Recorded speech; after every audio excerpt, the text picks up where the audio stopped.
Hey, boss. Unlike the political or violent imagery that's often associated with the term, today's guest and I discuss revolution in the context of a disruptive, transformational business, the kind that infuses passion and purpose into everything we do. If you are a business owner who wants to not only make a living, but make a difference, this one is for you.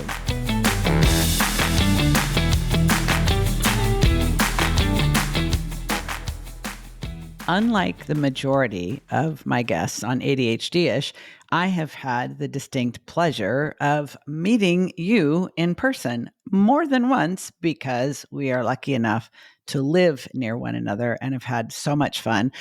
Rochelle, you and I have so many things in common, but what we're going to talk about most today is how we both feel about the importance of doing work that matters as a soloist, and especially doing work that is infused with passion and purpose, what you refer to as leading a revolution. So where shall we start with unpacking that?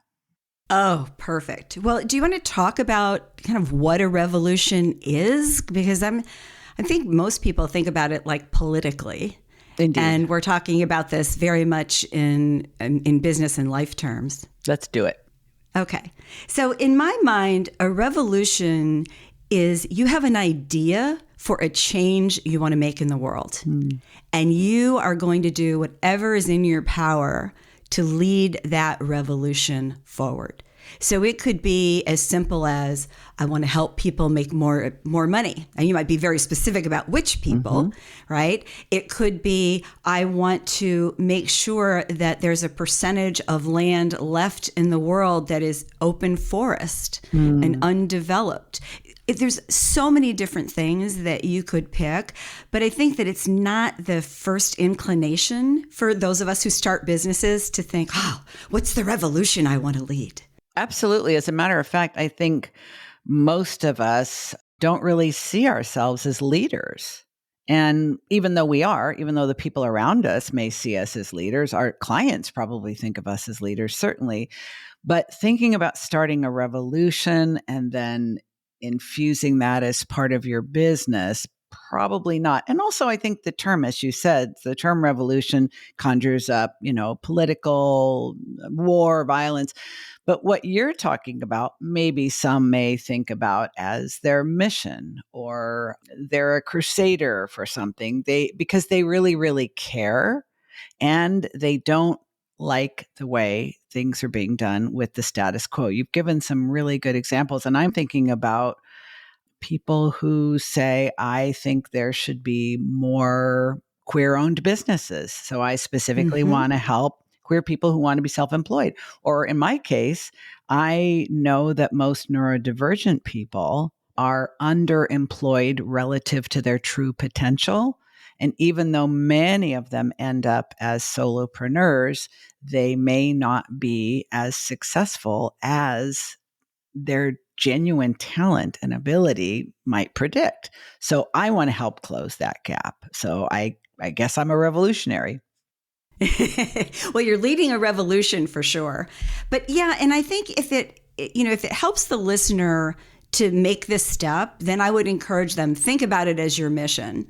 The only drawback to that is the mission tends to be about us. Like we're trying to figure out what it is we want to do. And that's an important step. It is, you do not want to miss that. But then you need to be able to flip it around to say, how does this serve the world? Not how does this just serve me? And putting the business together, you absolutely have to make sure that this revolution you're leading is going to serve you, that you can make a living at this business, that it uses your genius zone, that it uses your talents and what was it, passion and purpose that you said, that it incorporates all of that in what you do. And I think this shift that you've made and just the way that you've rebranded and rethought the podcast into ADHD-ish, that absolutely feels like a revolution to me. And you are like waving the banners. I really appreciate you acknowledging that, Rochelle, and paying attention to the meaning of that, because you're right. What I was finding that was frustrating me as a person who is ADHD and has raised 3 children to adulthood with ADHD. And I identify part of my personality with it, but maybe not as much as some. I was hearing too many conversations in the ADHD space where it was either being talked about as a crippling disability or a superpower. Now, that's really confusing. While the superpower message is obviously much more appealing, it really discounts and disregards the lived experience of millions of people. At the same time, if we're only focusing on the downside, the struggles, the negatives, the challenges, then we're not allowing people to connect to a sense of hope for change and their own fulfillment in the future. So I really didn't like those two extreme ends of the conversation. I also felt like there was too much emphasis being placed on whether you had an official diagnosis or not. Like it was a special club and maybe you weren't a member if you hadn't gotten the special diagnosis. And then you further divide into the medicate and don't medicate and therapist, coach. All I just thought, wait a minute, this is missing to me the most important thing, which is this is a very special, talented, creative, driven group of people who, relative to their potential, may not be making the contributions in the world that they want to make. And for those who want help closing the gap, that's the group of people that I'm here for. And you can kind of hear in my voice when I start talking about it. I get animated, I Yep. get excited, I get infused. But what also is true is this group of people is often very passionate and driven by purpose and tends to forget that they need to balance that in their own business with profitability and Mhm. sustainability. So they're great at starting things that fizzle out. So to your point, it's like it's great to want to start a revolution. It's great to have that meaning and that purpose and that passion because we kind of need those as fuel sources. But we have to do a little bit of homework because sometimes we want to lead a revolution that the world isn't ready for or doesn't need or won't get behind or there's no money to sustain, right? Yeah, it has to be big enough for there to be a big enough problem. But before we go too much further, I wanted to go back to what you said because it's so interesting to hear how you honed into this area for your revolution and the way that you described it. There were 10 other potential revolutions for people who believe a different thing than you do, but are still in your space. And then Mm, if you divide that into people who don't have your specific background, but have something else. And what I love about that is when somebody says, oh, everything's taken already. No, it mm. isn't. No, it isn't, because we're all unique and we have different points of view. We have different backgrounds and experiences. I mean, your having been a therapist lends something to it that somebody who wasn't wouldn't have. I mean, it's fascinating. And there is virgin territory for people that are really struggling to figure out where to take this with their business. I love that. This is such a different take on the niche conversation, Rochelle, because so many consultants like yourself or coaches like me are trying to help people sort of with their positioning, right? And I know Mm-hmm. that this conversation relates to that part of your book, The Authority Code. As a soloist in particular, we need to kind of claim a lane. We need to plant our flag. We need to let people know who we are, how we help, who we're for, what they can expect from working with us. And it needs to be so clear that the right people find us without a tremendous amount of friction or difficulty. But I don't know about your clients, but many of mine really have a hard time with refining their focus and getting clear about, well, what is the specific thing I'm here to do because we want to do it all. So when you're helping people position their consulting business and figure out, okay, what is the thing that I care so much about? I'm willing to have conversations on this topic again and again and again and again. I'm willing to go on podcast interviews and talk about this. I'm willing to write about this, blog about this, publish books about this. Like A lot of people really worry about being so focused that they end up feeling limited. And I, in particular, am really allergic to feeling limited in any way. So, how do you No. help them with that? Yeah, I'm afraid I guess it's probably pretty obvious to you. Well, I mean, first of all, I think everybody has trouble positioning themselves because, and it's not just because we're reluctant to commit to a particular niche, and that may be more common with folks who are ADHD-ish. But it isn't just that. There is this human need to be able, when we're in these helping professions, to be able to go, oh, I can help with that. Well, I can help you with that, and I can help you with that. And so it feels, when you narrow, it feels like you're losing. And so there is an emotional component of the work that I do that we inevitably have to get past. And occasionally I will meet someone, come across someone, or they'll engage me where they are just really clear about who they are and who they serve. They just haven't figured out how to make it work yet. They haven't monetized it. Yep. They haven't exactly positioned it very well. They haven't created options to buy them that make sense, or that maybe they've monetized, but they're monetizing it making $50,000 a year when they could be making $500,000 a year. Or they've monetized it in a way that doesn't reflect their genius zone. So yes, they're doing well, but they hate it. And I imagine that's another fear of those with many options. It's like, oh my God, I couldn't possibly commit myself to just one. But I think what happens, and you kind of have to try it. It's one of those things where you have to demonstrate it to yourself. And you don't have to do it in a big public splashy way saying, I'm focusing on this, and this is the new name of my company, and this is what I'm going to do. You could do it just very subtly by just saying, client X, I really loved working with them. They are like my absolute ideal client. I would like another client like X. Well, what makes X so fabulous? And so you start making a list of those things. And inevitably, something on that list is going to be nicheable. Maybe it's an industry, maybe it's a title, maybe it's the way they go to market, maybe it's how many employees they have, or how much revenue they have, or how open they are to change, or how hard-headed they are to change, or whether they work in teams or individuals, all of those things.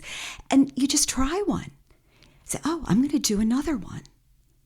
And the next one, if that one goes as well as the first, I'm going to try another one. And so that's a very easy way for somebody who's doing work with existing clients to just try it without repercussions, right? Nothing bad's going to happen. And what often happens when people do that is then they start to see, especially if they have a client base that's recurring, they start to look back and go, okay, so X was great. Now I have A, B, and C who are driving me nuts. I need to not work with those kinds of people anymore. And that's when they have the confidence now, because they've been able to get the new ideal clients, to say goodbye to the ones that no longer fit. And that has a revenue impact. So that's not easy for somebody who doesn't have extra revenue to spare. So a lot of this is having courage, and going back to this idea of a revolution, that's what helps you feel the courage to do these things, because when you're making a difference, for money, right, with your clients, with your prospects, with the people that you are meeting on social media and impacting.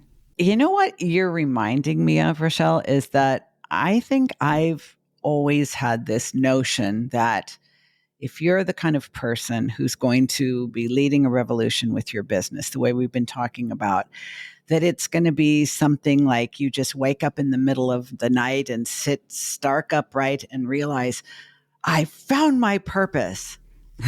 The way you're describing it, sort of like giving yourself permission to do little experiments and to try something different, and to kind of like pay attention to what you really liked and maybe what you didn't like as much, and then do another experiment.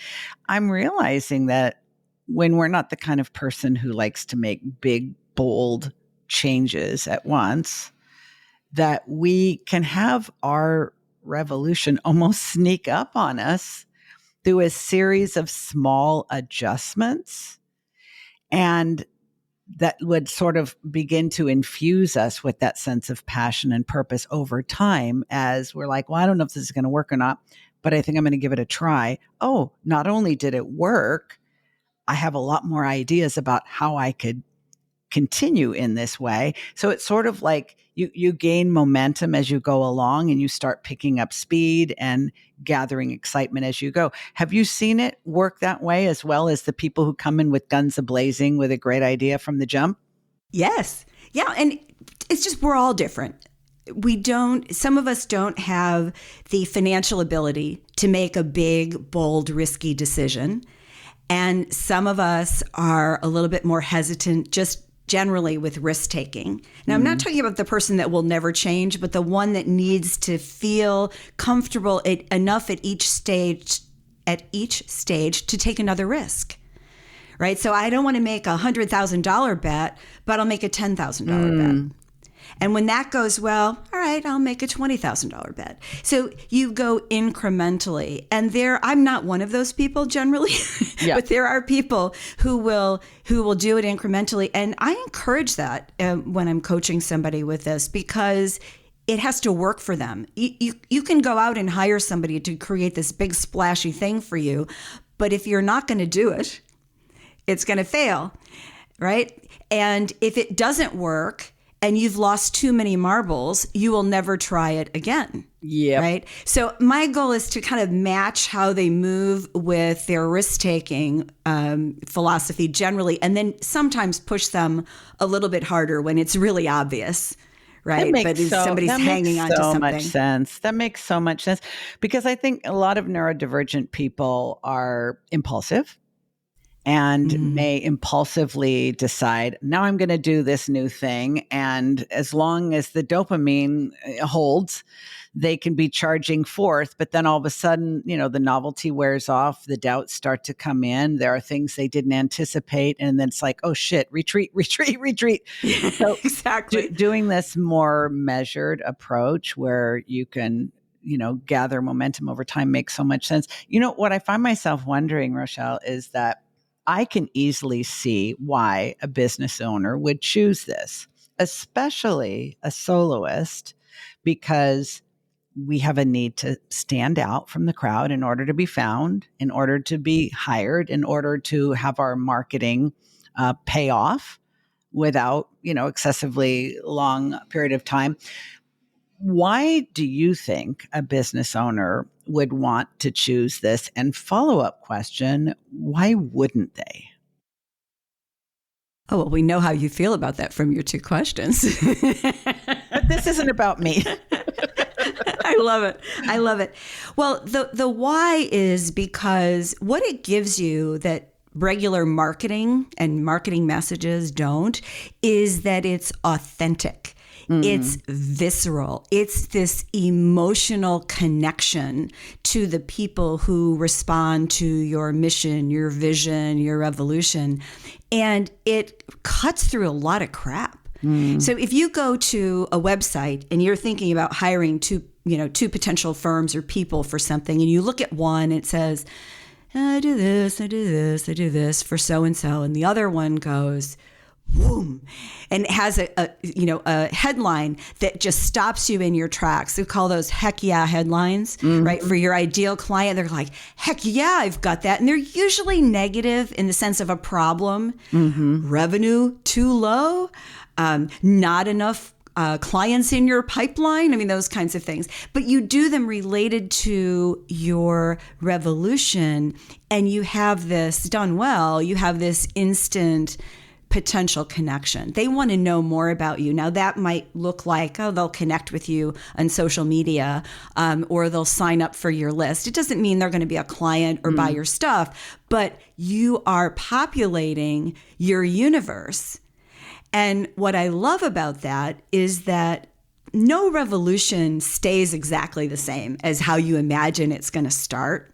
Sort of like that old expression about, a plan never survives the first contact with the enemy, right? In this case, a really successful revolution leader listens to other people, other people with expertise, other people with feelings, right? And so that you find who your allies are in this idea. And one of the things I love about this when it really moves fast is you find all these allies you didn't know you'd have, and you get access to their audiences. All of a sudden, you're talking about ADHD-ish in front of a group of people that you never would have had entree to before. So you're building it, and it's such an easy way for people who don't think of themselves as salespeople or marketing people. It's an easy way to connect with the like-minded to push your revolution forward. So yes, you're going to make money from however you've monetized your expertise, but it's really big picture. It's about getting this idea and this change out in the world. And that is so much more powerful than hire me to write this thing for you or to create this box that you need. Okay. I'm also really thinking this must be so much easier for the extroverts among us, for those who are comfortable talking about what we do, for those who are more comfortable with marketing, more comfortable with sales, more comfortable with rejection, more comfortable with controversy, people who are not, what's the word I can't think of, conflict avoidant, for people who are maybe not comfortable with differences of opinion, but just understand that it's not them personally being rejected. So do you think that it takes a certain kind of person or a certain personality type or a certain temperament to either gravitate towards starting a revolution with their business, or are there personality types it's better suited to? Because I can clearly see, gosh, you helped me realize I've already started a revolution. I didn't even realize I'd started it. But I'm very comfortable stating my opinions, and I'm comfortable dealing with pushback, and I accept being misunderstood and judged and even not liked. I've done a lot of work around this, and it takes time. And a lot of people are like, hell no, why would I want to invite clapback and criticism and condemnation? I am not a revolutionary. What would you say to them? Well, it's actually a really good question and thought line. So let me start with the introvert extrovert thing, because that is what you would think. This is going to be easier for extroverts. And I could make an argument that a certain kind of introvert will actually do very well with this. And I started calling this situational extroverts, because I have so many introverted clients. I can't even begin to tell you, but I'm thinking of one in particular, PhD, very academic, brilliant man, very self-effacing, humble, just the nicest man you would ever want to meet. You put him on a stage with enough preparation in his area of expertise, and he would slay that room in his style. Right? And so what I found, I guess what I would say is, if you are meek, I think this would be very difficult. You can be humble and do this. In fact, I think humility is a great quality to have when you're doing this. Meek would be tough, because you do have to be able to stand up for your belief system.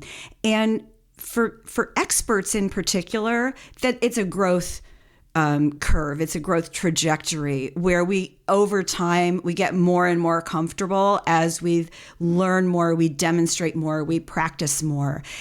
So I think in terms of the kind of person, it's that you're committed to the cause, that you are willing to face your fear. If you have fears about being judged negatively, if you have fears about standing up on that podium, you have to be willing to face your fears because of that revolution or that mission. And I would say, take out this idea of where the leading a revolution means you are that fiery person at the front of the line of 100,000 demonstrators. Sure, that's one archetype, but there are many others that are quieter and are super successful. I don't know why it just occurred to me. There's a gentleman by the name of Michael Kitces, who is the authority for financial planners. And he kind of just, I think he would describe himself as an introvert. He writes a ton. He speaks so much, and he's brilliant, but he's a very humble, thoughtful guy. So yeah, I think that there's room for all kinds of personalities as long as what you design works for how you work best for your genius zone. And then you just, you push yourself or have your coach push you to take some steps that maybe wouldn't be natural for you, but that where you could still succeed. So good. I love how much you keep coming back to making this work for you.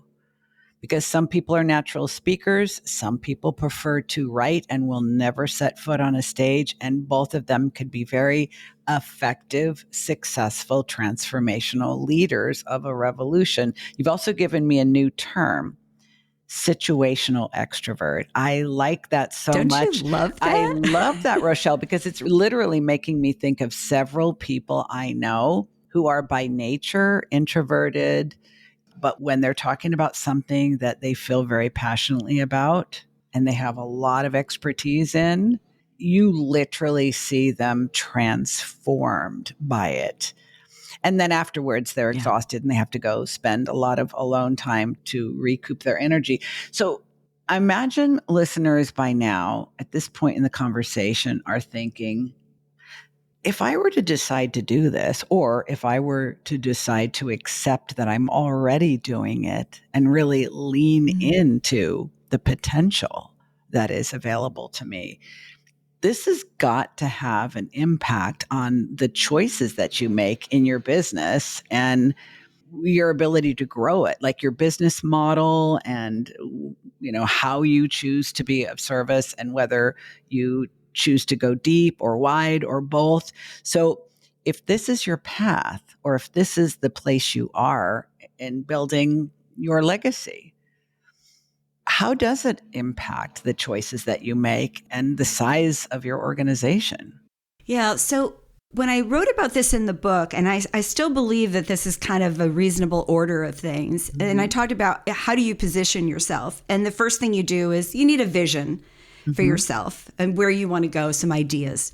And I actually have this revolution as the second thing, which I debated with in the book in particular long and hard because it is kind of ethereal.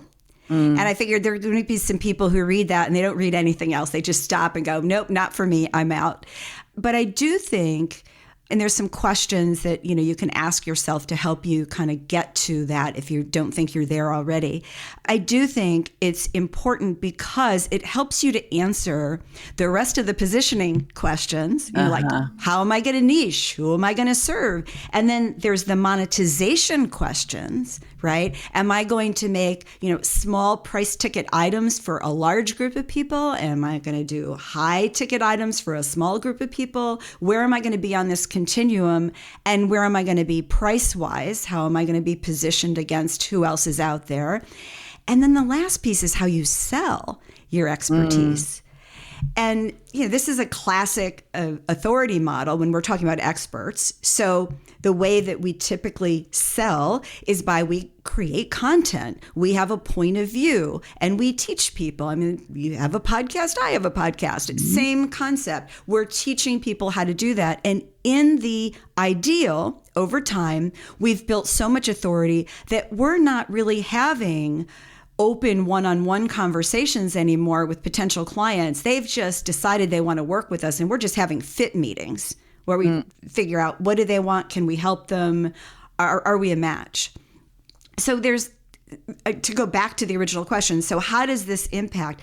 You are going to make very different choices depending on your revolution in how you monetize what you're doing and how you sell what you're doing. You might sell by basically renting and sometimes just borrowing other people's audiences. Like you might not spend an inordinate amount of time developing your own podcast or your own maybe video series or social media. You might really spend a lot of time with 5 or 10 key, and when I say influencers, I don't mean like Instagram influencers, but influencers in your space, right? Those key linchpins. And you develop your cadre of people, and you're going to make different decisions. I could sit here and line up people who are in the same subspecialty in theory, but don't look anything like the others.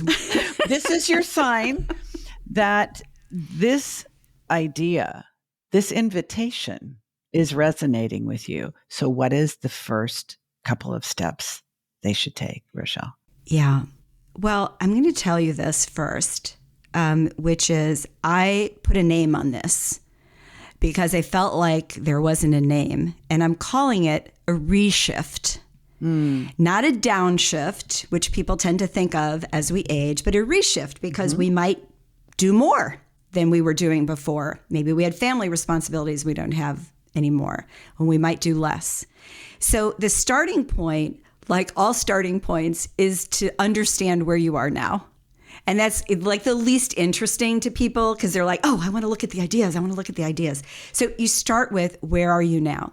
And I like to think about this as looking at business and life together. Because for those of us that are doing these kinds of businesses, our businesses and lives are separate. They're not balanced. Maybe sometimes they are, but they're intertwined.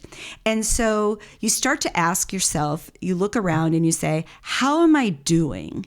How do I feel about what I've already done and where I want to go? And, I'm arguing that there are really 8 different categories that I like to look at. So I'll just run through them quickly so people can think about it. And I've got some resources at work on my website. They're not there yet. I'll make sure we link to those in the show notes. Yeah. So craft, right? So it's not just about revenue and business, but it's the craft of the work that you're doing and how you feel about that. Money. Have you hit your enough button yet? And what do you need to get through this next stage of your life? Impact. How do you want to make your goal out in the world?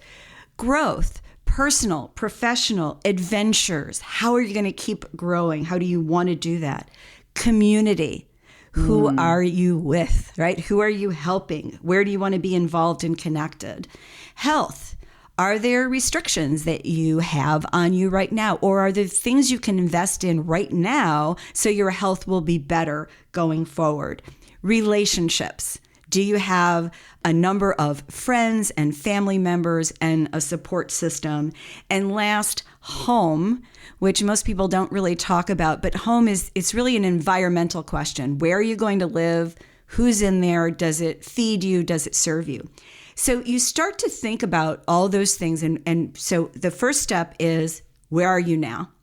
What is kind of niggling at you? You don't have to have an answer. You just you're thinking about this. The second step is figuring out your genius zone, which is those things that you do in a way that nobody else can match. So it's not your zone of competence. It's not your zone of excellence. It's genius.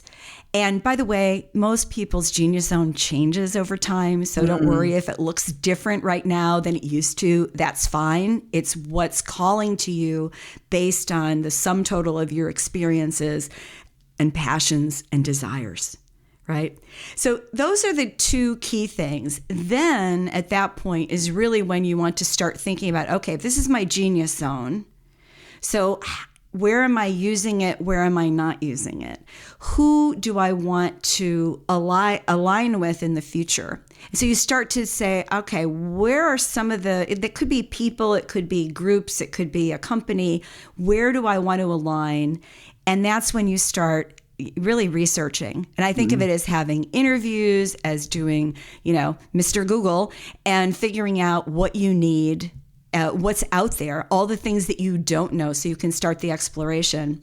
And then it's experimenting. All these little tiny experiments. And, sometimes I think people don't want to hear that because we want the big grand solution. But you know what? Not everything you try or that you think you want is going to work for you. trust me, I have some stories about some things I thought I was going to do with my life that I look at them now and go, what was I thinking? What was I thinking? So experiment. Take low risk experiments. Try a client with this, or go volunteer with a local organization, or offer to tutor a child in reading because you think that's something that you like, and then evaluate it. What did I like? What did I not like? How does this work for me? How can I weave this into the life that I want?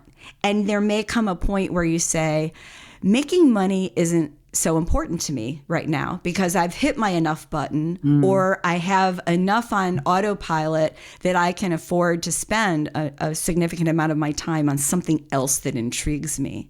So there's a freedom with this that comes with this. And I have to say, this is, where I'm going with my revolution, because I do think there's so much possibility that we haven't recognized. And there are very few resources for entrepreneurs.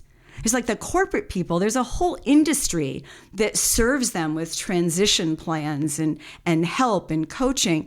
But there isn't so much with this. And I think it's because it is so individual. Mm-hmm. The path of experimentation is so individual, which is also what makes it so exciting and powerful, right? Because it's not like I'm watching everybody else doing something and going, I'm not feeling that.